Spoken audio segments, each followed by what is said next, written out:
Hello guys, welcome back to my YouTube channel English mouther. Guys, आज मैं इस video में सिखाने वाला हूं कुछ इडियोमेटिक फ्रेजेस जो डांस से जुड़ी हुई हैं। हालांकि डांस का एक मीनिंग होता है नाचना, नृत्य करना, लेकिन मैं डांस के आधार पर आपको 5 इंपॉर्टेंट इडियम्स और फ्रेजेस सिखाऊंगा जिसके बेस पर आप अपनी स्पोकन इंग्लिश को इंप्रूव कर सकते हैं। और स्पोकन ही नहीं, खासकर आप लिखने में भी आप इस्तेमाल कर सकते हैं। तो पहले समझते हैं डांस से जुड़ी हुई फ्रेजेस। पहली फ्रेज है I write here dance on someone's tune। Dance on someone's tune जिसका मतलब होता है इशारे पर नाचना। समवन का मतलब कोई इंसान है। यहां पर आप पजेसिव वर्ड यूज करेंगे, हिज, हर, देयर, योर, अवर, इस तरह से इस्तेमाल करेंगे। ओके, डांस का मतलब डांस करना, और इसका जो इस्तेमाल करना हमें टेंस वाइज करना है। जैसा भी टेंस आप स्पीक कर रहे हैं उसके आधार पर आपको वर्ब इस्तेमाल करनी है, क्योंकि डांस की सेकंड फॉर्म डांस्ड होती है और थर्ड फॉर्म डांस्ड होती है। मतलब दोनों फॉर्म सेम रहती हैं, बस फर्स्ट फॉर्म डांस रहती है। ओके, अब इस्तेमाल करेंगे जैसे हम एग्जाम्पल के थ्रू समझे कि उसका पति उसके इशारे पर नाचता है। Her husband dances on her tune. ऐसी एग्जाम्पल और देखते हैं। क्या तुम किसी के इशारे पर नाचते हो? Do you dance on anyone's tune? Anyone's tune का मतलब किसी की धुन पर नाचना। गाइस, यहां तक ये समझ में आता है तो अगली फ्रेज देखते हैं। Dance on on someone's grave. Guys, grave का मतलब होता है कब्र, लेकिन यहाँ ग्रेव का मतलब है दुख से, दुर्भाग्य से, आफत से, पीड़ा से।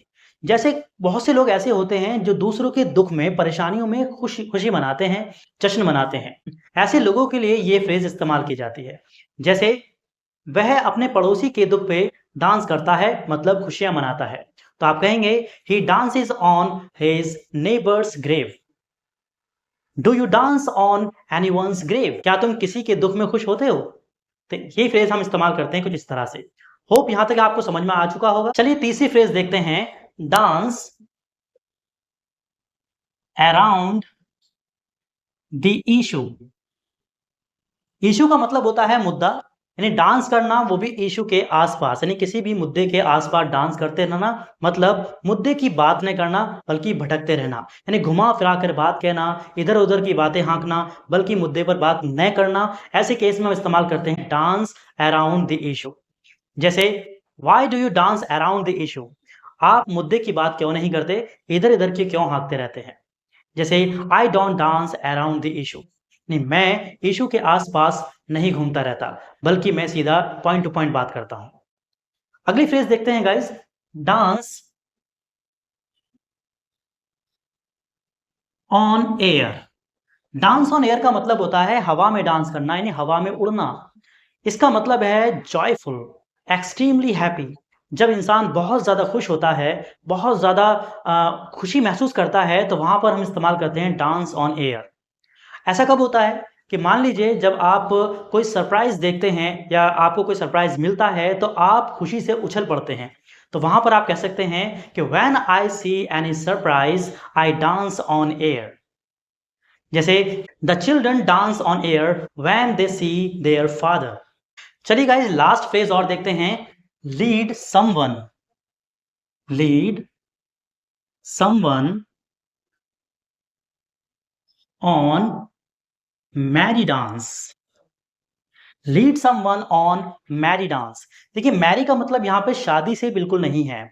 जो मैरी शादी करने वाला होता है तो उसकी अंग्रेजी होती है MARRY, लेकिन यहाँ पे वर्ड है MERRY। इसका मतलब यहाँ जश्न मनाने से है। लीड समवन यानी किसी को लीड करना है ऑन मैरी डांस के लिए। ये फ्रेज हम कहाँ इस्तेमाल करते हैं और कैसे करते हैं, समझना है कि कभी कभी क्या होता है कि हम किसी को परेशान करते हैं, उसको नचाते हैं, इधर उधर हाँकते हैं, और उसके परेशान होने पर हम डांस करते हैं, मतलब हम खुश होते हैं। तो ऐसी कंडीशन में हम इस्तेमाल करते हैं lead someone on merry dance. जैसे he leads the people on merry dance, वह लोगों को परेशान करता है। इसका मतलब क्या है, जब लोग परेशान होते हैं तो वो खुश होता है।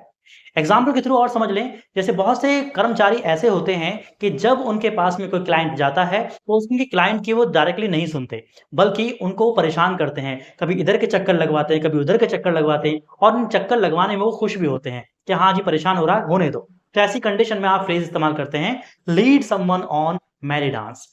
मुझे पूरी उम्मीद है आपको ये फ्रेजेस सब समझ में आ चुके होंगे और आप इनका इस्तेमाल भी करेंगे। गाइस आज की वीडियो में सिर्फ इतना ही। मिलूंगा आपसे अगले लेसन में एक नए टॉपिक के साथ में। तब तक के लिए खुश रहिए।